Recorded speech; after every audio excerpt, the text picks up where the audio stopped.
if you're not aware of the internal experience, and again, I'm repeating this because this is central to EQ in my opinion.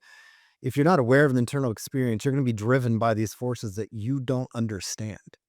And it's not gonna give you the agency you want in your life to make decisions based on your values, your goals, um, the places you wanna make decisions from. So basically, you're saying that EQ is required regardless of your position, regardless of whether you're on the receiving end or the transmitting end.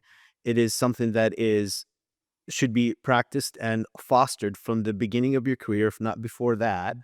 And it does not exclude you or does not exclude the your ability if you're in a leadership position to be concise, to be able to provide very maybe a firm instructions and being able to push someone to get maybe their job done as long as it's in a professional manner versus kind of so because I hear a lot of arguments saying EQ makes kind of like you're more concerned about people's feelings than you are about you doing your job. What you're saying is that no, that's not necessarily true. You could still be focused on the job, and you might realize sometimes you are pushing someone. It's kind of like a tough love in a way. Mm. You can practice tough love, but you still need EQ. Is essentially what you're saying.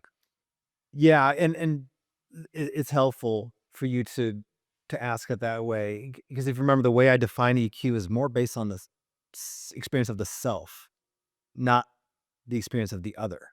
So EQ it affects how we interact and communicate with others. But I live in the world of psychology and psychotherapy.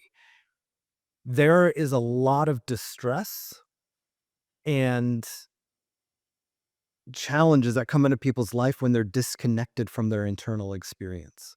Um, the technical term is dissociation. And when somebody is not connected to what am I experiencing emotionally? What am I thinking? How does my body feel? Because all these systems are connected and give us information about that.